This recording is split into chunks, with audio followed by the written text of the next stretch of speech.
on Zags, your daily podcast on the Gonzaga Bulldogs. Part of the Locked On Podcast Network. Your team every day.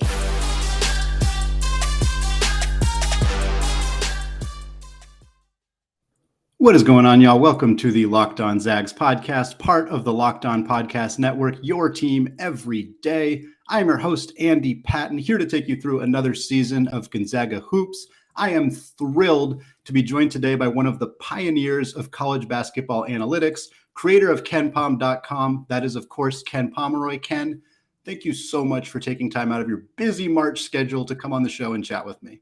Yeah, no problem, Andy. Thanks for having me on. Yeah, of course. Ken, before we get into talking about the Zags and talking about the WCC, which I'm super excited to get into, I really just kind of want to hear a little bit about how you got into this field, how KenPom became what I imagine just started as an idea in your head and has now, of course, become one of the premier sites for college basketball analytics and an often cited source for looking at teams' resumes. Take me through how we got from where it started to where it is now. Yeah, it started, 20 years ago, and I was just kind of dabbling in, advanced basketball stats that guys like Dean Oliver and John Hollinger pioneered, and kind of put a very crude website together that, had a few dozen followers initially. But, over time, like things kind of spread by word of mouth, and, the media started citing it and coaches started using it. And, year after year, just kind of gained a little bit more traction. And, that's kind of how we got to the point today. It wasn't necessarily one moment, but just kind of a gradual increase in visibility.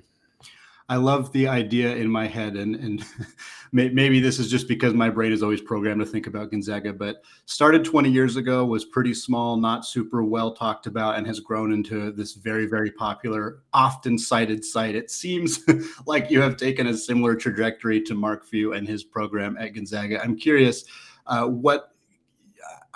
imagine it maybe didn't expect it to be what it has become, but were there any kind of roadblocks or any significant hurdles between where you started and where you got now? Or has this kind of been something that as the industry and as people have become more interested in diving deeper into sports analytics in general, not just in college basketball, it's been a huge movement in baseball and other sports as well. Has that kind of just coincided with this growth, or do you feel like you just kind of timed it right, or how did that kind of come together? Yeah, I mean, there's no question I timed it right. Like if somebody else had, it was all about timing, right? Like there was nothing going on in college basketball analytics in the early 2000s. And so the fact that, when I, first started reading, the basketball side of things with, like I said, John Hollinger and Dean Oliver, I thought somebody was already doing college basketball, and I looked around for it. And like, this was before, you had Google or Twitter. So sometimes just because you couldn't find something on the internet didn't mean it didn't exist. And I just assumed it was out there and I couldn't find it. And so it probably took me about, 6 months to decide to do it on my own, because, there's nobody out there doing it. So yeah, it was all about timing. There were a lot of people that were, really had an interest in this kind of thing. And, I was just fortunate enough to be the first to do it. Yeah. I want to ask, and we'll get a little bit more into the WCC specifically and kind of their hold in this conversation, but ranking 350 plus college basketball teams when the schedules that they play are so different. And obviously there's dramatic differences between a program like Duke or Kentucky, or even, Power 5 schools like Washington and Oregon, or, your Chicago States and your Dixie States and schools like that. And how do you, obviously, you've developed a really strong system that helps rank these teams compared to one another, even when they have not played each other and they may never play each other. But what are the significant challenges of really putting together a comprehensive list that you think does the best to capture how good these teams really are, even when they're playing such different schedules and have such a different amount of resources at each program?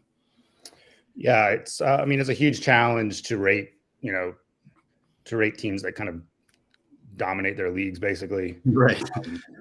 So, whether it's Gonzaga or Murray State this year, or Loyola Chicago last year, those are the big challenges. It's pretty easy to rate teams that are, playing, similar competition to themselves. Like almost any rating method is going to spit out very similar answers. But it's definitely more of a challenge for these teams that dominate their leagues. And people, I think the main thing to understand is that, like, you look at my rating system or anybody's rating system, there's like pretty large error bars surrounding the team's rating. Like, people, they get hung up over whether a team's like 5th or 8th. And like, there's no rating system in the world that's going to like definitively tell you the difference between that. Like, the 5th and 8th are basically in the same neighborhood, So, so, I think sometimes people read in too much to, how accurate these rankings are. I mean, they're really good, but, they're nowhere close to distinguishing, these really small differences between teams. Yeah. Well, and I mean, Gonzaga obviously is in such a unique spot as a program that has dominated their conference for decades. And you wrote an excellent piece at ksl.com. I'm going to link to it in the show notes for any Gonzaga fans who have not read it yet. But one of the things that you talked about that I thought was a really important note that a lot of people who even people who have followed college basketball closely maybe have a hard time differentiating is there's kind of two Gonzagas. There's the Gonzaga early in Mark Few's tenure. I mean, for the first 12, 15 really years, I think they didn't get a number 1 ranking until 2012. And then they didn't get another one until 2016. And since then, they've been very consistently in that conversation. But that previous Gonzaga, they still won the WCC a lot, most of the time, but they did not dominate it the way that they have lately. And this article really kind of touches on the difference between winning the WCC in like 2008 and dominating the WCC they have now. And I'm kind of hoping you could talk a little bit about the deep dive that you did and kind of what your research came up with and the differences between these kind of two Gonzagas. Yeah. I think people just kind of assume it's like one long era, but really, like, the last 6 years have been on another level from what happened before it. There's a pretty strong case that they've been the best program in college basketball over that time. People, get hung up on the, lack of a championship or something like that. But, that's just partly the nature of the NCAA tournament. Sure. But yeah, like you said, I mean, you look at, margin of victory in the WCC and, like, what they've done the last 6 years, 4 of those 6 years, I think, have been, the biggest margin of victory numbers that we've seen in the last 25 years in any league. Which is not terribly surprising, but the point is, like, Gonzaga really wasn't doing that before 2017. They were dominating the league most years, but they weren't. They were still susceptible to close games against weaker competition, and now that's just not the case. And then obviously the other thing was, how they were faring against power conference teams. Right.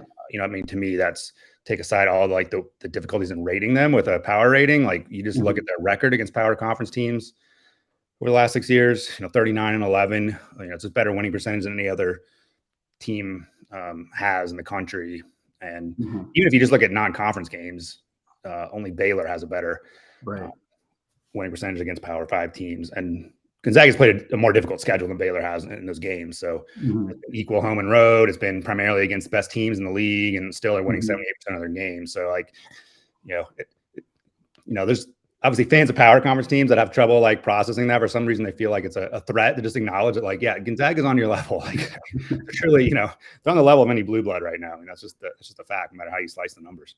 Yeah, I think calling it a threat is the right way, because it has been so baffling to me as somebody who followed Gonzaga very closely since the mid 2000s when I went to college, and seeing their growth. It seems like the kind of story that people love, this kind of story, this small team that kind of grew into this absolute powerhouse. And in reality, the reaction from a lot of people is very much the opposite of loving this story. It is a lot of vitriol and a lot of kind of trying to push it aside, trying to act like it's not genuine, like it doesn't count. They have to win first. And I mean, in my mind, going undefeated and then running into a Baylor team that, in my mind, is one of the 15 best teams we've seen of the last decade. I mean, that was a really, really good Baylor team. There's no shame in losing to them.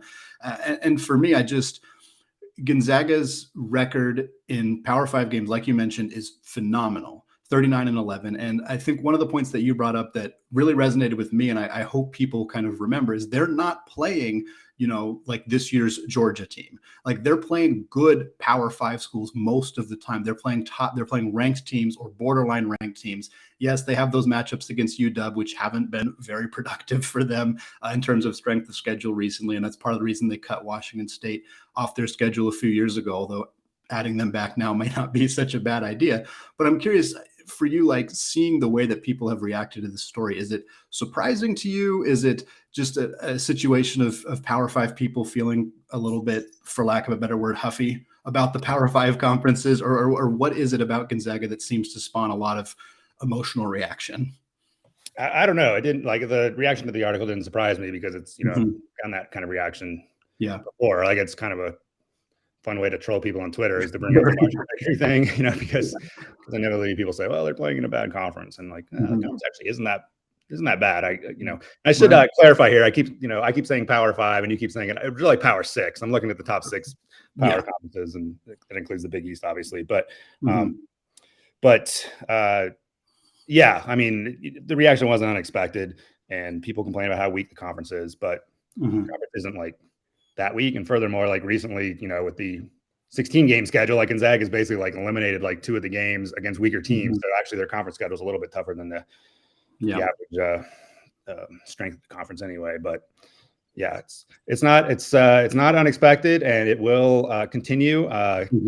Maybe it will stop if Gonzaga wins a national title this year. I'm not even convinced that would do it. Like people will still complain that, oh, they had an easy road, or they got an undeserved 1 seed or something like that. Like it's you just have to accept that it's there's a certain segment of the college basketball fan base that is going to act very irrationally about the situation.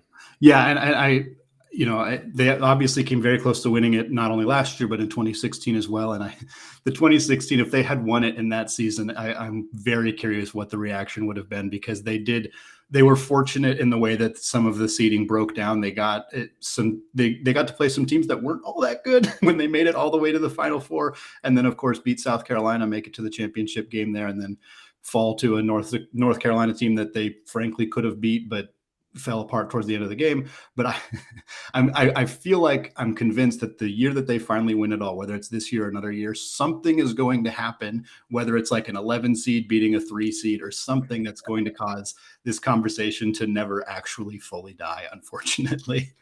Of course. Yeah. And that happens to most champions anyway, right? Yeah. I mean, the funny thing is, you look at the Vegas odds right now, and they sort of imply that Gonzaga is the favorite. I don't know if that's going to hold up to the next week or two. Like, Duke and Kentucky are making pretty strong pushes at the moment, but Gonzaga right now is the favorite, and their implied chances of winning are something like 20% or less. So it's like obviously like they're a favorite, and they're still probably not going to win it. Like that's the nature of the NCAA tournament, and especially this year where there's like this Gonzaga team isn't as good as it was last year. It's still very good, but there's it's just a total crapshoot on who's going to win it, and so that's the nature of it. But people will use the results of slightly random outcomes to fuel whatever narrative they want, and that process will never end. Oh no, that's going to be going on that's part of the fun. That's part of the fun of Twitter and everything. Is those, we know that it's random variance, but not everybody likes to treat it that way, and that's just kind of just part of the deal. I'm curious, getting into some of the actual players on Gonzaga's roster. Well, before we do that, actually, what I wanted to ask you is, Gonzaga is considered the favorite right now, but are there other teams in your mind, from not just from your ratings, but from watching the games, that you think like who could really give Gonzaga a game? Like you said, doesn't mean they're going to win. Doesn't mean that they're over 50% likely to win. What are some teams that are kind of in that mix that you think have a really good chance of bringing home the trophy this year? Well, I mean, certainly we've already seen Duke, give them more than a game earlier this season. Sure. So, and they seem to be hitting their stride. It's just hard to tell, playing in the ACC. The ACC is so down this year. There's really like, you take the non-Duke portion of the ACC, and it's, probably, it's definitely weaker than like the Mountain West this year. Yeah. So it's hard to read in too much from what Duke's done. They're obviously very good, and I think they're a contender. But beyond that, it's hard to say. Kentucky, another team, looks very good. Baylor, they lost their starting big, Jonathan Chama, and so they play like a little bit smaller, but like more athletic now. Like they just their lineup they roll out there is pretty nasty, and so they're in the mix as well. People keep, I think, wanting to deny it, but they're in the mix. Then there's a step down maybe to some others. Kansas, you can throw in there, certainly has a shot. Auburn has a shot. There may be a couple of other teams in there, UCLA, Purdue, but I think those, first 3 I mentioned certainly, Baylor, Kentucky, Duke, like seems like they're legitimate Yeah. title threats, Final Four expectations, things like that. Yeah, absolutely. I think it's going to be a really fascinating year. There's so many teams that seem. I look at the bracketologies when they come out, and it feels like almost every team on the 1-2 and half the teams on the 3 line have a very realistic chance of winning it this year. I think it's going to be a super fun tournament. Ken, I really want to talk about some of Gonzaga's players specifically. You mentioned that you think last year's team is better. I think that's generally the consensus as well. Obviously, this team does not have a Jalen Suggs type playmaker, shooters like Corey Kispert, overall playmakers like Joel Ayayi. Those 3 guys were monstrous pieces of this team last year, no longer with the program, all playing in the NBA, but they're also, none of those guys are Chet Holmgren. Chet Holmgren brings such a unique presence to this team, to college basketball in general. Obviously, defensively, the rim protection is something that Gonzaga lacked last year. It hurt them significantly in that championship game against Baylor, where Jared Butler and Davion Mitchell were getting to the rim with ease, and nobody was stopping them. Obviously, analyzing players specifically, I feel like Chet is somewhat difficult to really pin down. There's been a very wide consensus on his draft stock and just his overall ability because of his size, because of the WCC, as always. I'm curious just your general impressions on him this season and kind of how he stacks up, among some of the best bigs that we've seen come through the college game in the last couple of years. Yeah, he's obviously, a different kind of big, a guy that is a very good perimeter shooter. And, but, also, as you said, very good shot blocker. I mean, that's going to obviously be a key storyline in the tournament is, defense or opposing offense is trying to find ways to neutralize his shot blocking ability by, bringing him away from the basket or something like that. But yeah, I mean, certainly, among freshman bigs, I mean, his numbers are going to stack up to just about anybody in the last, 15, 20 years, I would say. It's just a little bit of a different approach. But, it does bring up the point that even though, Gonzaga is not as good as they were last year, they are, almost certainly better defensively than they were last year. They're just not as good offensively. So there's been a little bit of a trade-off there. But, maybe that bodes a little better for them, in the tournament, they're a little more balanced and, maybe it'll make the road a little bit easier, that they can't get torn up the way they were, by Baylor in the championship game. Yeah, absolutely. To talk about defense specifically, when talking about how to measure a player's overall impact, obviously it's pretty easy to measure things like field goal percentage, effective field goal percentage, and various other aspects of offense. And then defensively, you can measure steal percentage, block percentage, that kind of stuff. But there's a lot that goes into defense that is very, very hard to put down statistically to kind of analyze from that kind of perspective. I'm curious, as somebody who's, very into this analytical aspect of the game, how do you kind of take a player like Chet Holmgren or a player like Anton Watson, who doesn't have these gaudy numbers statistically, at least defensively, how do you kind of balance figuring out how to rate those players in terms of just their impact on the game when some of it is just good closeout defense and, knocking the ball away, but not necessarily getting a stat out of it? How do you kind of figure out the best ways to quantify those players so that we're seeing their real value? Yeah, it's not easy. No, I mean, I don't think I have a good way to do it. Obviously you mentioned the stats that, stuff that's measured in the box score, and that's kind of what we're limited to on that front. I mean, there's a fundamental issue really where defense is much more like a team effort. And so given that, there's always going to be severe limitations in measuring individual ability. Obviously, you have a system like Virginia's over the years. This year's not a great example, but their heyday, they were top 5 defensively every year, and not everybody on the court that they put out there was necessarily an excellent on-ball defender or anything like that. And you put one of those guys in a different system, they probably would have been an average or poor defender. So those issues are things that just really can't be overcome. There are more advanced methods where you can use play-by-play data and figure out, hey, how did the team do when this player was on the floor or whatever with these teammates and these opponents? And that's a really complicated endeavor. And it's further complicated by the fact that there are a limited number of games in college basketball. And there are a limited number of bench players. Like Mhm. the NBA, that system works really well because you have 82 games and you have 10 players playing every game. And, you know, in college, when you have 7 or 8 players and 30 games and 10 of those games are against garbage teams, like Right.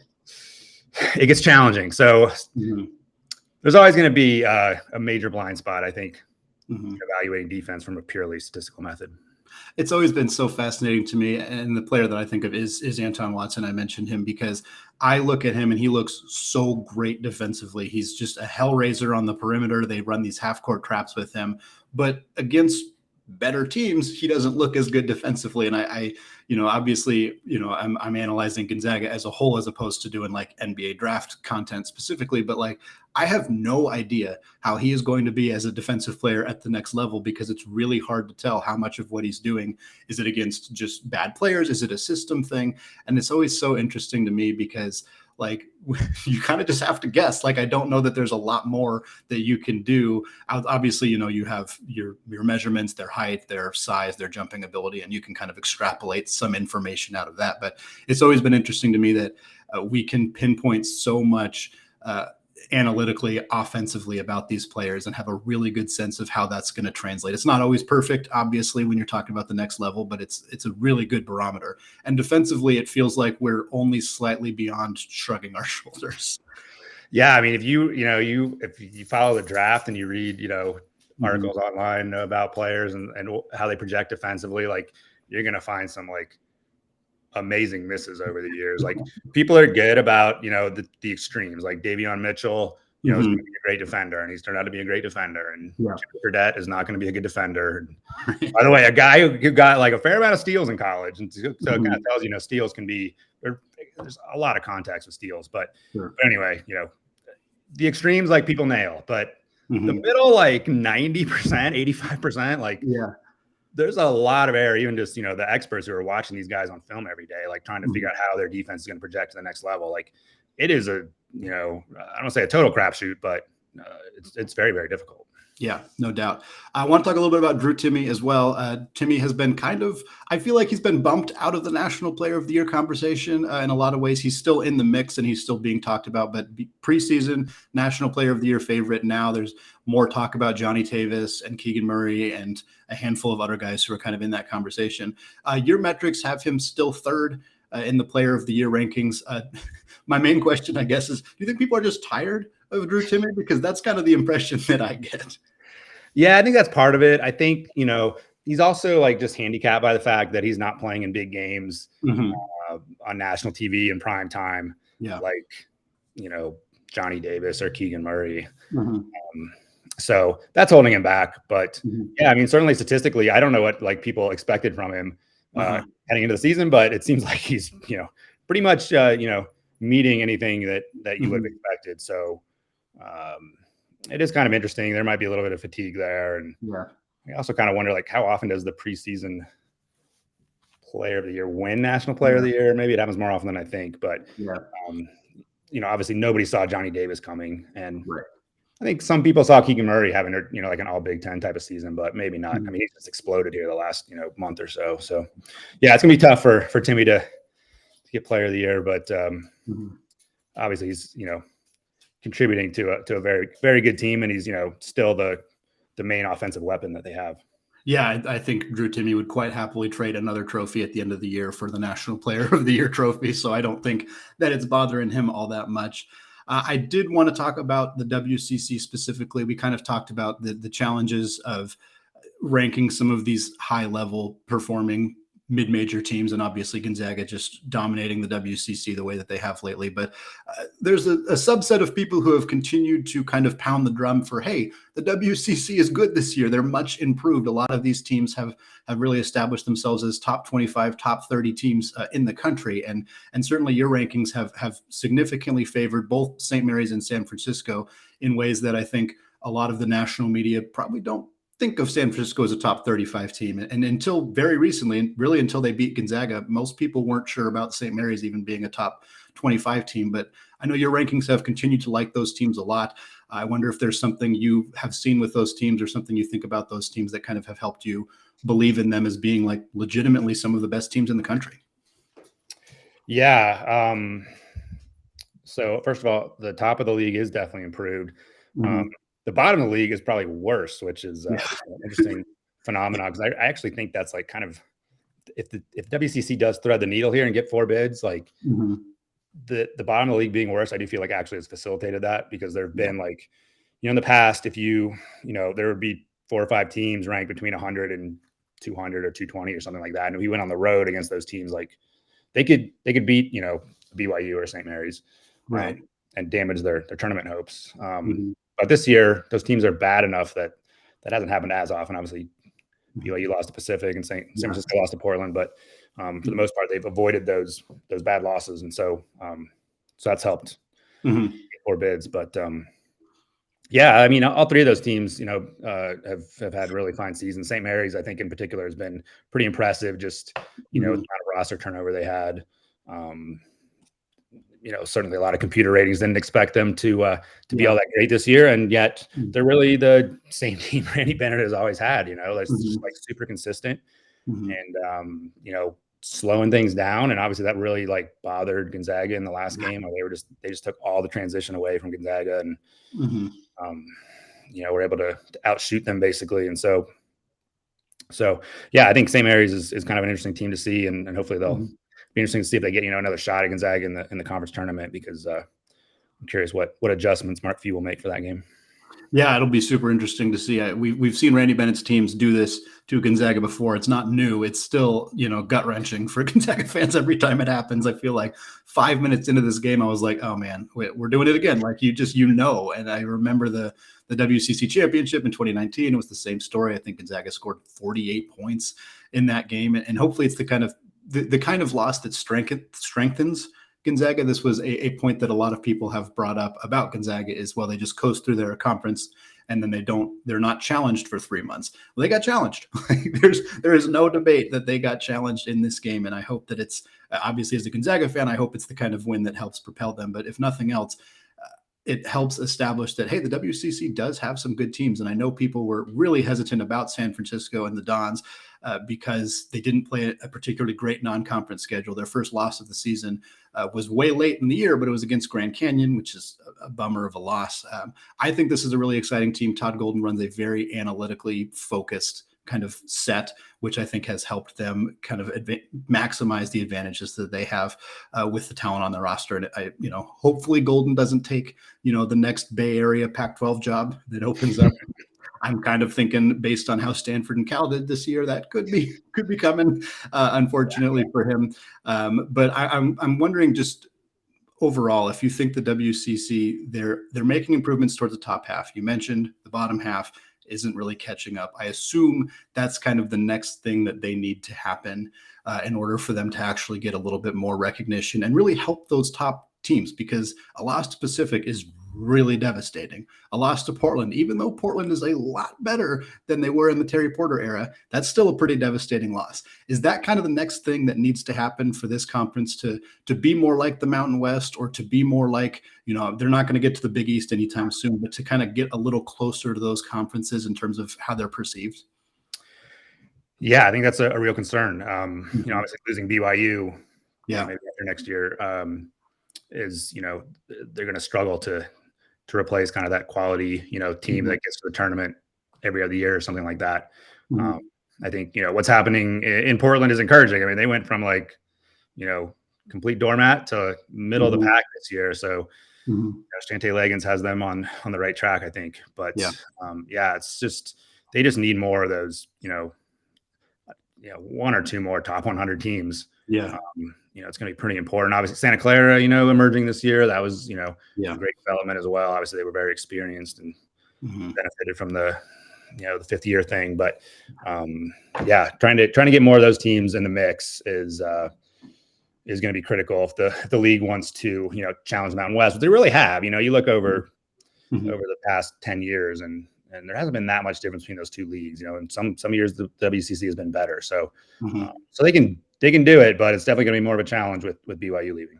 Santa Clara is a huge what if story for me this year, because they had some pretty serious injuries in December-ish, and it cost them a lot of games, a couple of Mountain West games that I think they would have won in the non-conference. I mean, we saw this team beat the tar out of TCU early in the year, a team that is now kind of, on a hot streak. And it's very unfortunate that they had all those injuries. I wonder what would have happened if Vrankic hadn't been hurt, if PJ Pipes hadn't been hurt. I think that was a really, really good team that isn't going to make the NCAA tournament, barring literally beating Gonzaga in the WCC tournament, but is a team that I think I am willing to stake that 4 or 5 teams that make the NCAA tournament as at-large bids would probably get beat by Santa Clara right now, fully healthy. But unfortunately, that's just not the way that it works in the NCAA tournament.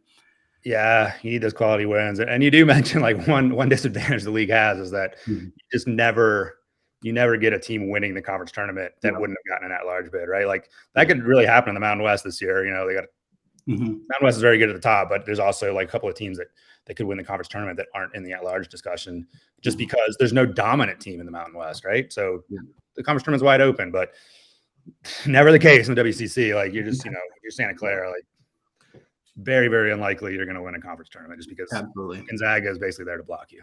Yep.